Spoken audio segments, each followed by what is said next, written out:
Magandang araw. Ngayon ang pag-aaralan natin ang pagtuturo ng pagsasalita. Ano nga ba ang mga sinasaalang-alang sa pag-aaral? Una, gamit ng wika. Sa pakikipag-usap, nagagawa ng mga tao na gamitin ang wika sa iba't ibang paraan at kadahilanan.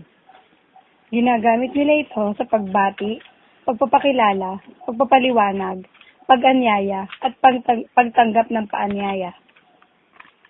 Ang mga gamit na ito ng wika ay pinangkat ni Bygate 1987 at tinawag niya itong mga karaniwang gawi o routine sa pagsalita. Pangalawa, anyo ng wika. Gumagamit din ang mga tao ng iba't ibang salita at balangkas ng pangungusap upang masabi sa kausap ang kadahilanan sa pagsasalita. Pinipili nila ang angkop na salita o pangungusap na gagamitin sa isang usapan. Halimbawa, pagbati, pagpapakilala, pagpapaliwanag, pag-anyaya at pagtanggap. Ikatlo, kagyat na pagtugon. Sa isang usapan, ang pag-iisip, pakikinig, pagsasalita ay halos magkakasabay na isinasagawa at umaasa ang mga kalahok dito ng kagyat na pagtugon pagkatapos nilang magsalita. Ang isang tanong ay inaasahang sasagutin ng kausap at ang hindi pagtugon dito ay tinatanaw na isang hindi kagandahang pag-uugali. Dahil halos lahat ng mga nagsasalita at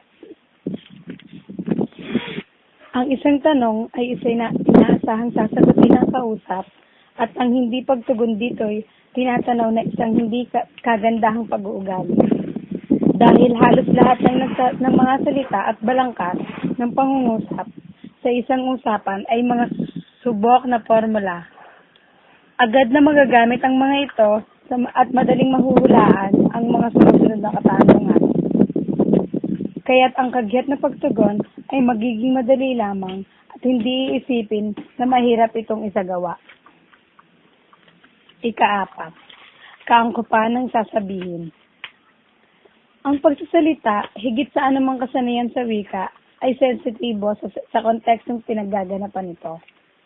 Malinaw itong masasalamin sa antas ng formalidad ng mga salita at pangungusap na ginagamit sa usapan sa itaas. Formal na tagpuan na ang unang usapan, pagbubukas ng sentro ng wika ng paaralan.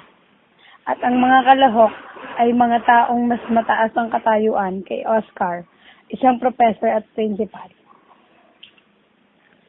Dahil kasangkot sa pagsasalita ang komunikasyon sa pagitan ng tao, nangangahulugan din ito na lahat ng mga tuntuning inilalapat sa mga gawaing interpersonal ay isinasaalang-alang din sa pagsasalita. Isang mahalagang tuntunin sa pakikipag-ugnayan ng tao sa